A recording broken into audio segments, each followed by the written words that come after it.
Hey, welcome. It's so great to see you again. It is 5:30 on Tuesday. Happy half hour to you. Let me toast you all. Thanks for joining us.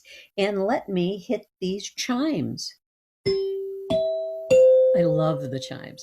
Those are one of the great artifacts from the Museum of Broadcast Communication. My name is Susie Schultz. I'm the executive director there. And if you'd like to see things like these chimes and other wonderful artifacts from different eras of television, including rock and roll, as well as the early days of television, Chicago television, and the Radio Hall of Fame, please get online at museum.tv, make a reservation, and join us on Friday, Saturday, and Sunday. We are open now Fridays, Saturdays, and Sundays. And we're trying to, of course, keep everybody safe. So we need you to make a reservation and join us. Please join us. Also, I want to remind you that we are so pleased to be supporting educators, whether you're a teacher, whether you're a parent. We have put together a curriculum online, greatdebates.org, and it's to help everybody through this fall election presidential cycle. We're talking about broadcast, what it has done to either enhance or detract, or how it has augmented the presidential election process. Greatdebates.org. It has a full curriculum on it. And on the website, we have all these moments where the evolution of broadcast, be it radio, television, or digital, really changed and disrupted the whole process. So we're hoping that we can help educators, again, whether you're a teacher or a parent, really ground students in some of the history of what we're seeing today during this unprecedented presidential election. So let us help you. So today we're actually going to take a step back to the beginning of television. In 1949, there was a show that came on called Super Circus, and it was emceed by the band leader, Mary Hartline. Mary Hartline, best way to describe her, since she was a star in the very beginning of television. I mean, we're talking very beginning. This is even before the networks came along, when it was just regional. And she was here in Chicago on Super Circus. And I would say the best way to think of her for you today would be kind of like a Kim Kardashian in the early days of television, because not only was this young woman considered a sex symbol for many of the boys and their fathers who watched the show, but she was also somebody who was savvy enough to understand about marketing. And she started marketing things, products, boots, dolls, clothing, during her tenure from 1949 to 1955, while Super Circus was here, taped, recorded, rather, it was a live show in the evenings on Sundays for families here in Chicago, and it went out all over, as did many shows in that era. But we have a wonderful interview with her. She died recently, and so we have given tribute to her online. But we thought that it'd be really great for you to see this wonderful show that we taped at the Museum of Broadcast Communication in 2012. Our curator of children's television, Jim Engel, interviewed Mary in front of a crowd at the museum, and it's really wonderful. It really takes you back to the old days, what things were like. Again, she started as a teenager. And what I love is that I believe Mike Wallace was actually on the show with her. He was one of the wranglers at the Super Circus when he was just a teenager. And we know he went on to do other things besides being a wrangler at that circus. So it was a start for many people, and it's a great slice of history. And we're so lucky to be able to present this to you. So please enjoy Jim Engel's interview of Mary Hartline, and we'll see you back here next week. Thank you so much.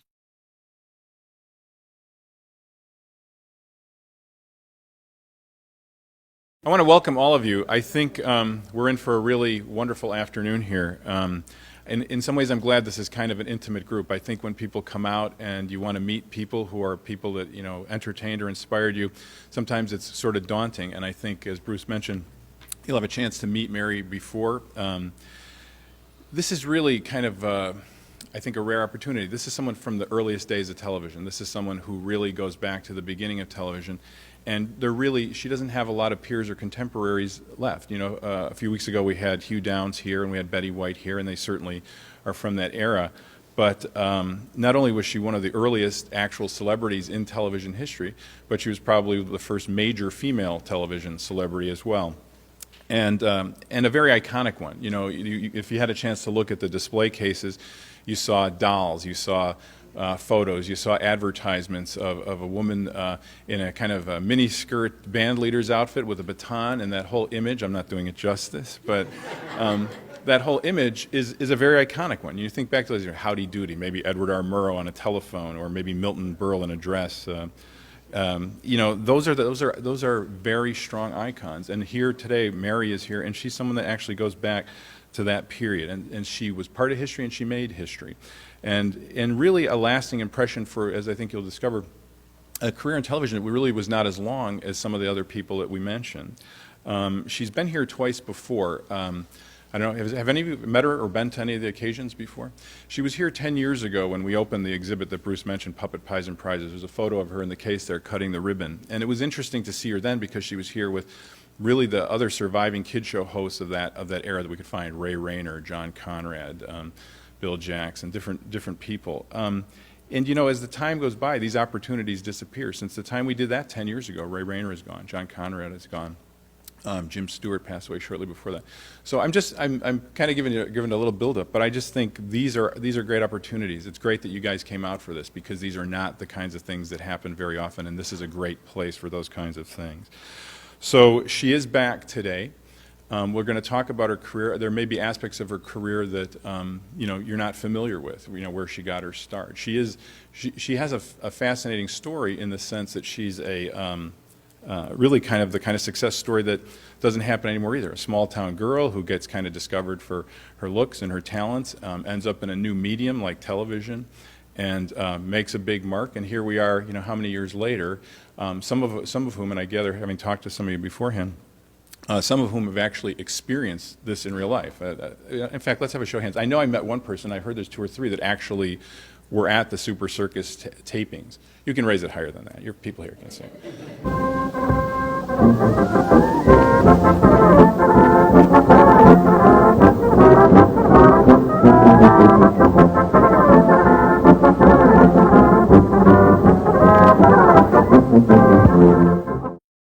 Here's an American medley played by our Super Circus Band under the direction of our lovely queen, Miss Mary Hartline.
Congratulations for being the winner of our Super Circus Trampoline Contest. See, I was as surprised as everybody else. How about this here trick now? Start it from the first, will you? And explain the whole thing to me. Yeah? Oh, yeah. Well, that's very simple. That's very simple. What do I do now? Now you may hand me the sword, my dear. Careful of that thing. That's sharp. What in the world?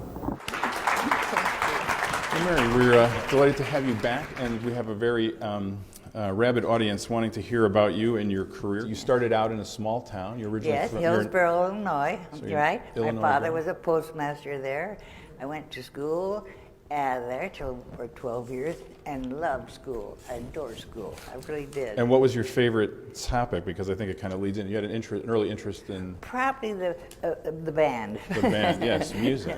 Right? I was just a normal person, but I did play first trumpet in the orchestra and also the band, and I was a cheerleader, just normal. Cheerleader. What a surprise. Yeah, I'm a cheerleader too. I'm very active, and I loved school. I loved everything about it. Well, I read that you had won a state championship in trumpet early on, and When I that was 8 years old. yes, and at 16, maybe something that kind of kicked off your career. You won a beauty contest in Hillsboro. Well, you didn't wear bathing suits or anything. You have to you go from the first grade of school all the way to your senior year in high school, and the whole town and the faculties and everybody voted on you, and you're crowned the Queen of Love and Beauty, but you don't wear bathing suits or anything. It comes from just your, people liked you. Oh. And the prize was a trip to Chicago? You're right. Mm-hmm. And so, what was you, I know last night, and Bruce mentioned this, I know last night you guys kind of drove around and saw your old haunts and stuff. Oh, it was so nice, yes. And he took me where I used to, I hate this expression, but I did have a yacht, the Mary Hartline, which we moored in Belmont Harbor. So he took me by Belmont Harbor, and also I used to live at 181 East Lakeshore Drive. We went by Iowa Stomps, and of course we went by WBKB. That was where I did Princess Mary's Castle, and that was across from the Chicago Theater. Mm-hmm. And of course, then we went by the Civic Opera Building where we did the Super Circus days. When you got to Chicago, you got involved in, I understand, some modeling and then eventually radio work, right? Well, yes. Well, how it all started was, make a long story short, when I first came up to Chicago, then they did a Eddie Johnson. This is some time ago. This is when I was a senior in high school. Just till 16, I was a senior, and came up here, and they did a colored picture of me for the cover of the Tribune. They had they were starting. And because of the music background and things that they had about Hillsboro, not playing the trumpet and everything, they were starting a junior show at ABC, and they were having all teenage people were going to be in the show. So I had to go back and finish high school, and then I came right up here and went right into network radio, and that was difficult from a small town. And that show, that was 1946, that show was Teen Town? Yes, it started out Teen Town, and then we changed it to Junior Junction because it was the crossroads of American youth. And Dick York, which a lot of you people will probably remember, he was the MC on the show, and he went on later on. I went to Super Circus, and he went to Hollywood, and he was on Bewitched. You remember that show? And it was Dick York, and he and I he was the MC of our radio show when I started out, and I led the ABC Orchestra, which were 22 wonderful musicians. So I had to study a lot. A lot of music study. I'm curious about stuff like this. So you worked with Dick York when you were both essentially teenagers. Oh, yes, we were both, yes. And then years later, did you see Bewitched? Did you go, hey, there's Dick York, the guy from... Sure. And Patty Page was when she first started singing there. We had different teenage children. We had really a lot of very interesting people, and people like Tallulah Bankhead would drop by to see how the show's going, or anybody that was in Chicago in the theater, they'd always come by to see us, which is really kind of nice. So you rubbed shoulders with a lot of interesting people. Oh, yes. And since you guys were doing the show out of the Merchandise Mart, which was kind of like the hotbed of radio production in Chicago, did you see other shows? Were there other radio people we might know that sure. you... Don McNeil was there. Of course, Hugh Downs, who was out here recently, Hugh Downs was the announcer for the Don McNeil show. And we were all there on the 19th floor at the Merchandise Mart. And then I first started in the radio. It was the Blue Network and the Red Network. And so they changed it to Blue Network was ABC, and the Red Network turned into NBC. So, and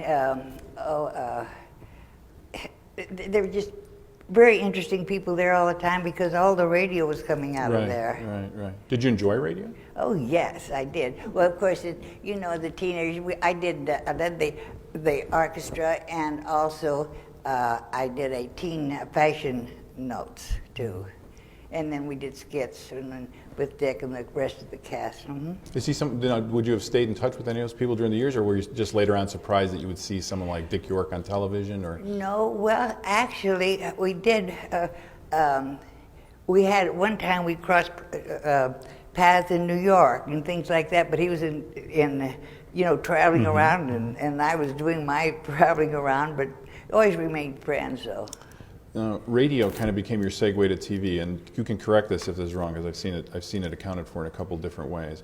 But one was that Super Circus was begun, originally conceived as a radio program. Well, they had an idea to do something like that, and they were trying to figure out how they could do it. Well, then just about that time, that was right before they had television, and the ABC network was opened in television was opened in Chicago, not New York, which New York always thinks they're the greatest. Well, they asked me to.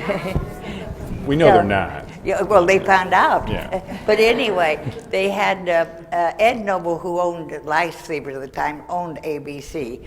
And he was a New Yorker, of course, but he came out here, and they asked me to lead the opening overture, and Paul Whiteman led the finale. So I was, I think, then about 18. And then, so I had this black dress on, long dress, and of course my hair was much longer then.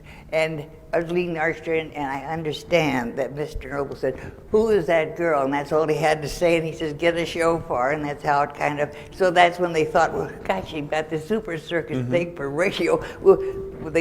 So that's how. And to clarify, where they saw you was the actual debut of the ABC network, is that correct? You appeared on the first broadcast. Yes, and we did it from the big theater at the Civic Opera Building, and like I say, of course, Paul Whiteman led the finale, and he had Rhapsody in Blue, which was his normal song that he always conducted. Was that your first TV appearance? Yes, because that was the opening. That was the first network opening up for anybody being on from ABC. So when the radio version of Super Circus was being conceived, Claude Kirshner was already part of that, or no? Was Claude Kirshner brought in only for the TV part of it, or was he going to be part of the radio broadcast? Yes, in fact, that's the first time I had met Claude, and of course Cliff Soubier. He was the older clown. They're all really professional. He was radio and television. Radio and movies. He did radio and movies before television, and we all just melded together. And we were together all those years, and I never remember one argument, or there was no fuss about anything, which is amazing for all those years. So, no temperament. So for someone who was in at the very beginning, because if you go back and read a lot of the commentaries and opinions of people, particularly people who've been in other forms of show business, who felt maybe threatened by television as stealing their livelihood.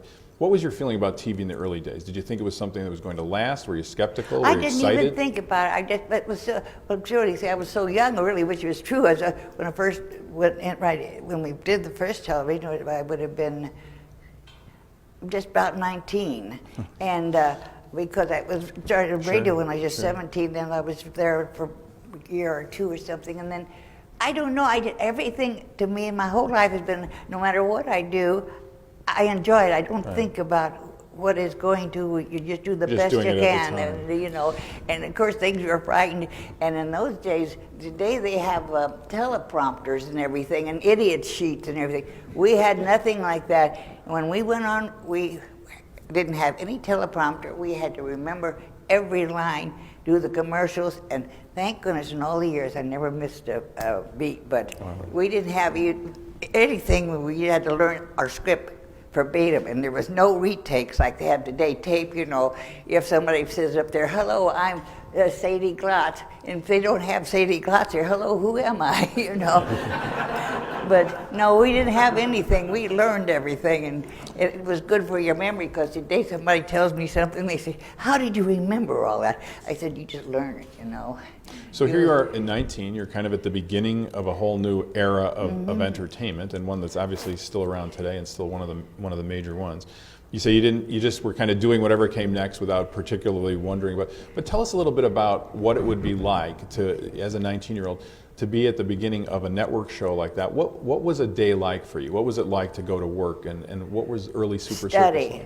Study, and constant study, and of course just being, we never had any dramatic teaching or everything. We did all the clown skits and everything. We just did everything, came natural. It was just like you were doing a school play or something. If you loved something, I don't know, it sounds kind of naive, but that's the way it was. I think things are so complicated today because they do everything, they tape everything, movies, they make a mistake, they can retake, and this, you knew you had one chance and that's it, to say it, because it went over the air right like that, so I can't explain it. Well, speaking of that, did you feel pressure? Or did you have no sense? Did you ever think about the fact that so many people were seeing it, or did you Well, just? I tell you what I did do. They called it woodshedding. I get backstage. I'd keep going over my lines, and we had the cutest girl that was kind of a stock girl, they call it, and she'd get our props and everything. And she used to come out. Oh, you know your commercials. You know what you're doing. And I'd just be back there going over the Canada Dry commercial or some commercials. Sure you worry, but and then once you go on, you're there and you just do it. So okay, you're at the beginning of television. You're doing a show that's a network show, and it catches on pretty quickly and becomes quite popular, right? No, you're going to tell me it wasn't? I'm going to tell you something No, funny. go ahead. No, they're here to hear you. Talking about live television, and there in the big theater at the Civic Opera Building, they didn't have the air conditioning at that time. This, way back, and they had a little boy. He was supposed to do the Peter Pan peanut butter commercial, and it was hot, and so he gets out there, and everything live. So he's doing the peanut butter, and he took a bite of the peanut butter, and of course, you know how peanut butter is, and he was hot, and his mouth was hot, and here he goes, he's going like this, and you could even hear the sponsor and the thing, oh my, but this is live television, so. There was one really funny one. You want me to tell you something funny? Yes, absolutely. Well, when we did the clown skits and things, I leave the orchestra, then I have to run backstage. You have 15 seconds to completely change your clothes to whatever you're going to put in for the clown sketch. Well, this one clown sketch, I had to wear. It was kind of an old-fashioned thing. I had these long knicker bloomers, and something else, kind of an old cap. Well, I got through leading the orchestra. I go backstage, and the prop girl's there, and she's trying to get me dressed. Got the clothes off, got everything up. Of course, I had my undies on and everything, but we couldn't get those bloomers on, and so what happened was, now here's the orchestra all back here, and here I have to come out. She pinned these bloomers on the front of me, and so the clowns kept, wondering where my cue was. So I come out, instead of turning around to them, I'm going this way because I never could turn around because the bottom was down. But that was live television for you. Everybody laughed about that. I tell you, the orchestra was having a knockdown brag out from behind me because I couldn't move, and the clowns couldn't understand why I didn't move. I'm actually marveling at the notion of them deciding to put bloomers on you. I wore some funny things. We did. The skits, I love doing the skits. Yeah, with the clowns. and you watch the clips, like the ones we saw here. I mean, I'm really impressed just visually by the sets. The ceiling in that place was gigantic. You had these beautiful painted sets. The skits all had incredible sets. I mean, the show obviously had very high production values and stuff like that. In early black and white TV, did you have to wear any weird colored makeup or anything like that? We've read. No, in fact, today they have all that stuff. They had kind of a chromatic. It was called chromatic.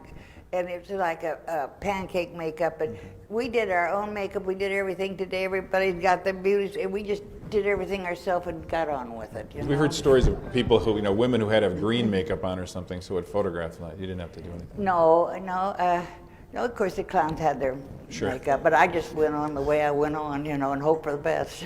When did you get I think you succeeded. Okay. You mentioned the live acts, and it's kind of interesting to picture the Civic Theater on Wacker Drive, and there are images of elephants being led into the building and stuff like that. I mean, the show really had full-blown circus acts and performers. Is there anything that stands out in your mind about? The elephants. Oh yes, they were all the animals. Loaded question. We're real close to them because you're just there on that stage. These elephants came out, And unfortunately, they let go on the stage, and then it wasn't time for me to do the orchestra. Well, they had to clean that up, so they said to me, "Oh, put Mary on the stage in that part with her, the orchestra." And so I'm slipping around with it in this stuff, trying to smile, and oh, it was hot and it was icky, and they were cleaning it up from the other end, and the audience was having a ball laughing, you know.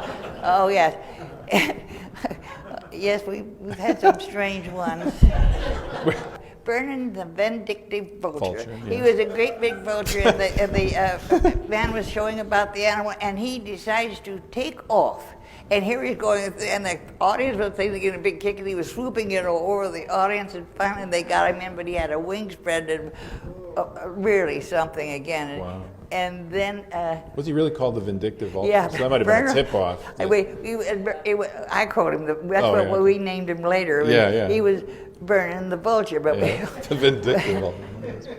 And then we, which was a first to for talking about trapeze and skywards, first time they ever had that. I have to keep using my hands. Well, the theater was at a big audience. They had about 1,000 people there. Well, they secured the wire like there, and then they took the wire all the way across the whole audience, way up to the balcony, and good thing nothing happened, because this is live, and this is when the wire actor was going down this thing over the audience and everything. You just prayed that, you know, he didn't fall on somebody. But you see, by having everything live, it just... Right. Well, and animals too. I read somewhere that at one point you were bit by a skunk. A skunk. Oh yes, the poor thing. I love skunks. I even Poor had thing. one. I even had one as a pet. Well, what happened was, they brought this skunk in rehearsal. I love animals so much, and I felt this little collar. It was so tight on him. I don't think the poor thing could breathe, and I guess they put it on tight enough so he couldn't escape or something. So I thought, this is too tight. So I'm trying to, before you loosen something, you have to tighten a little more to get the, the thing out. So I'm trying to.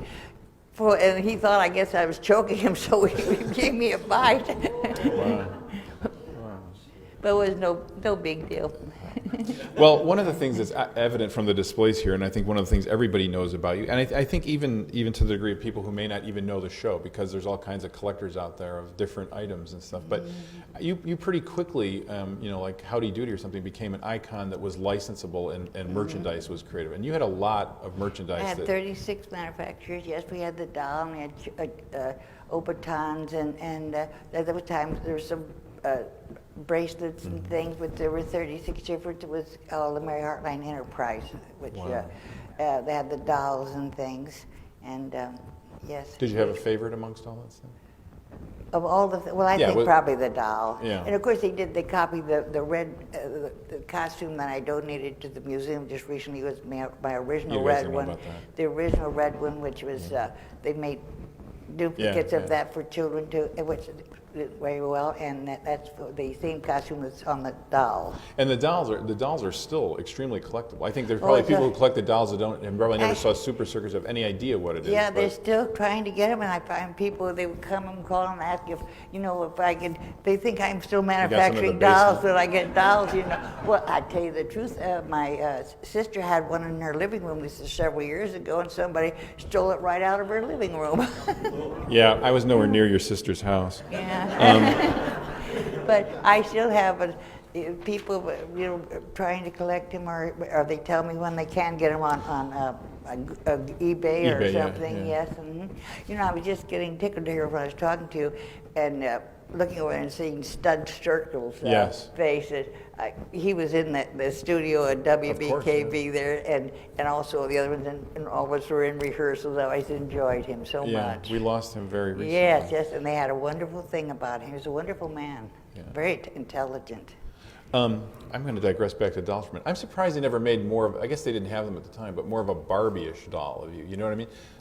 You were kind of known for your... now she's staring at me. Physique. There you go, physique, thank you. Yeah.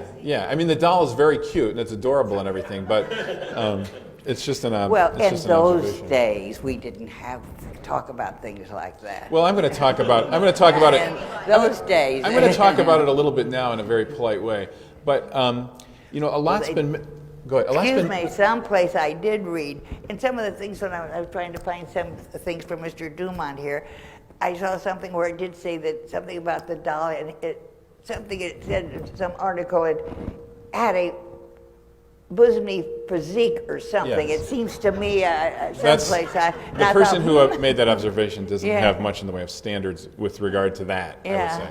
But a lot's been made in your history, and the show is never written about, and you're never written about without quote unquote referring to you as a sex symbol, whether there was such a thing at the time I or always not. thought that was funny. Yes, I think it's a little overblown. But people always say that the show had an audience of dads as well as kids. Well, And was that? I mean, it says that everywhere, and I'm just wondering if you had any sense of that, or you ever got any mail from dads? Yes, or? I did, and I loved them because I had some from an So you did. 81-year-old man. And the nice letter are still on file, and just An 81-year-old. yeah, but we had children. Well, they're children of all ages, you know. Sure. We're still one of them now, So aren't we? okay, so that part is true. There really were. Yeah. Okay. I think we had a lot of friends. Yes. Do they have stalkers Until back today, then? I still have. I get fan mail, Do you? believe it or not.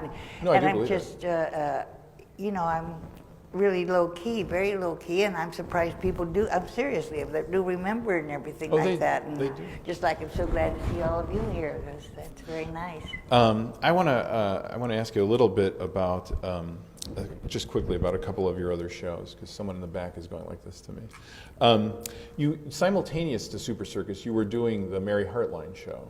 Yes, I did the Mary Hartline show with Chet Robles, who you played the mentioned- piano, and he was the one, the sidekick for Right. Chet Robles. So on Stud's Place, Chet Robles was one of the other performers. Pianist. Yeah, and you guys had kind of a party atmosphere. Kids would come on. And Yes, you'd- birthday parties. When their birthday would come on once a week or something, and it was really I was fun. watching one recently, and I was struck by the fact that when you or Chet would ask kids where they were from, you'd say, "Hey, Bobby, where are you from?" And he'd say, 1326 South 59th Court in Cicero, Illinois. You know, things that just the natural aspect of TV back then, and things that would never happen No, today. You yeah. know, for fear Everything of. was natural. Yeah. But then after that show, I did Princess Mary's Yeah. Castle, which I loved too. And that was doing. like around 1957, I think. Yes, I did that.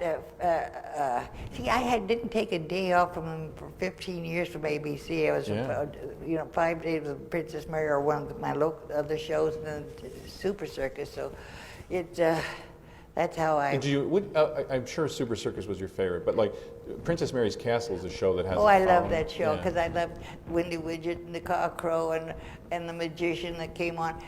I got so that Cockcrow and Windy Widget, the puppets. I thought they were real. You know, Like you you get knew so that. they're really. Yeah, You feel yeah. like you like to hug them. You And know. Bruce Newton was the guy who that created did the puppets and for that things. show, and he had a lot of different things. He's very good. He was excellent. And Ronnie Burns did the voices for the.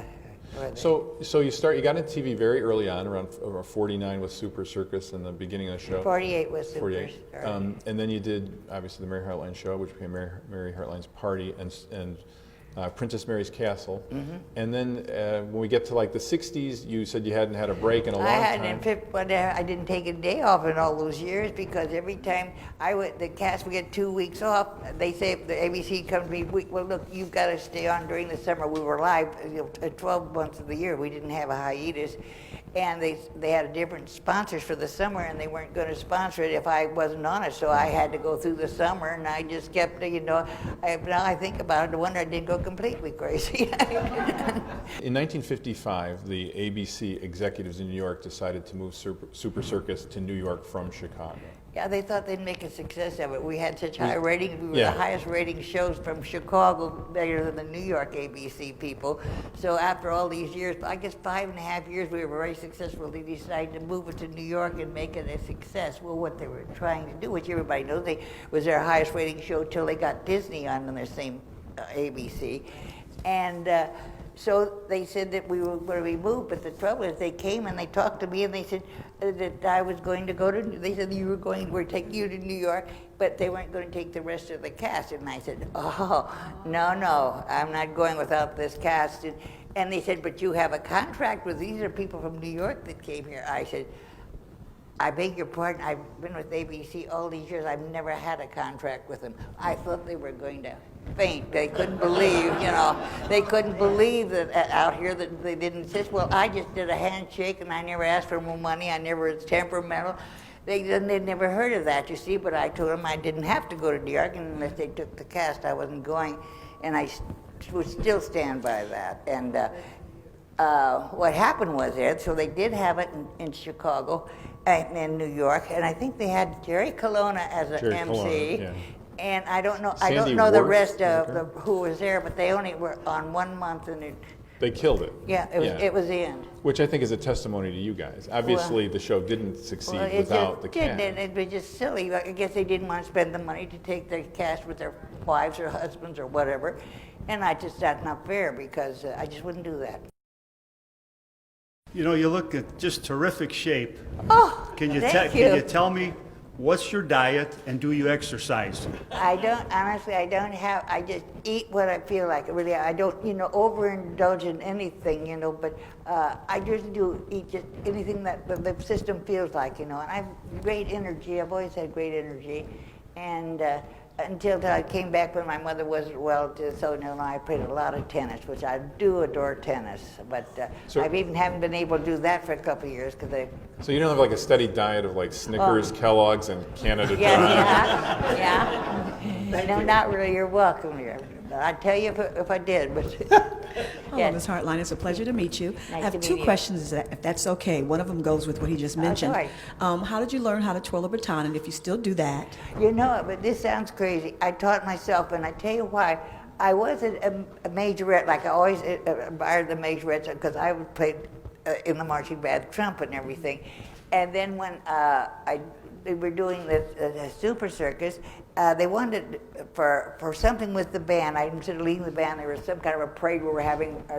They said, "Can you do this?" And I thought, well, I've seen it done. Well, I actually taught myself, to be honestly, because you can do anything you want to if you do. For that, because you've got this, right? You just have to just keep it, and it's surprising how it comes, and you throw it up, and but you might get yourself hit a couple of times, but it'll work. No, just practice. It really does. Oh, and my next question, what did you do after you left television? Did you marry? Do you have children? That type of Yes, well, actually, I was married to a lovely man, George Carlson, and we were married in the St. James Church in England, and he died 2 years later from, some cause. And then I was married to Woolworth Downey, who his grandfather was F.W. Woolworth. And Woolworth died in 1972, and I've been a widow since 1972. But then after I retired, I was married to Woolworth. We lived in Palm Beach in New York and Southampton. But like I said, I've been a widow since 72, though. Enjoyed talking to you. I'm a collector of TV junk, memorabilia, okay? Some of my friends are here today, and they know that my house is full of that. Have you ever been to the Kellogg Museum in Battle Creek? I understand they have samples, and I haven't been there yet, of all the cereal boxes. Now, I'm a Howdy Doody fan, big time. No offense. Oh, No. It wasn't on the same time. No, that's like But apples your and Sugar oranges. Smacks box. I'm never jealous of anybody. Did you ever say the Sugar Smacks box that's over here Yes. with your picture? Is that yours or the museum, or did you keep any of that kind of stuff? I mean, I remember seeing them in If the stuff is here, I've given it to the museum. but whatever. You got any more of those Sugar Smack boxes? There we go. Hey, get in line, Ken. In fact, if I ever do, if you leave a day, I know you're here. But I will supposedly, see if I anybody's can. been to that museum in Battle Creek, they supposedly have all going back. Did you ever try to contact them and say who you are? You're with the museum or whatever? No, I just started with the museum. I'm I surprised may Bruce try isn't that. flattening you right now for trying to. But you circle might that. try. Maybe you never know. Yeah, my dad and I watched you many Sunday afternoons. Oh, there's the dad thing. So his dad was 81, actually. Somebody already guessed that there's noticed something behind Mary that's got a white covering over it, and Mary's already alluded to this.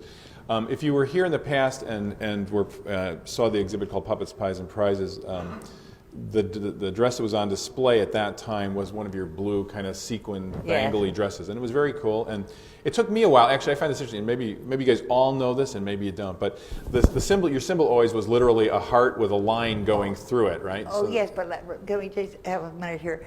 The name of Heartline. This is, I think that the audience will get a kick out of this. One time I was making a personal appearance, and my mother and father, I don't know whether it was in Pittsburgh or someplace, but it was a big personal appearance. And this nice lady came up to me, and my mother and father were waiting for me. And she said, well, she was so-and-so. And I said, oh, well, my mother and father. So I said, oh, well, by the way, this is my mother and father, Mr. and Mrs. Paul Hartline. And she says, she says, oh, Mr. and Mrs. Hartline, I think it's so cute that you've changed your name to your daughters. Everybody thought it was a non-diploma. It's a stage name. It isn't. It's my real name. My father's name is Paul Tobias Hartline. My mother was Dorothy Crowder Hartline. My father was a postmaster, but he went, because when I first started on radio and everything, and the name was Mary Hartline, and several of the executives, she said, well, maybe you should change your last name. I said, change my last name? They said, well, because it might be long, because someday it may have to be on the marquee and it'll be long. I said, I was at that time about 17, I said, my father would kill me. I would never change my name. Well, good thing I didn't, because it's with the heart and the line and the Mary. But I just thought that was funny. You changed your name to your daughter, That was cute. But people are sincere, but it was just strange. What we're about to unveil here is truly one of the great icons of TV history. It's still put together. It's the same one. It's the only one. and it's probably the single thing most associated with you in terms of visuals, except maybe your legs. But I just want to say it's been my great honor to be talking to you. I admire your enthusiasm and your vigor, as I know this audience does. And I also would just like to say that we're delighted that you came back, and I think we should show her our appreciation. And then I'm going to unhook you, so don't walk too far. And we're going to unveil they got this. me wired here. So. Yeah, clearly so. So please, let's. That's my part.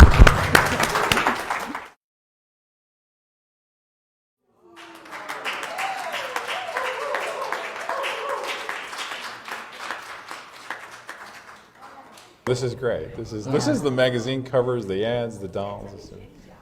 Yeah. Well, I tell you, amazingly, I'm not talking about this because it's my doll, but when recent years they have all these doll magazines. I didn't know so many people were so into doll magazines.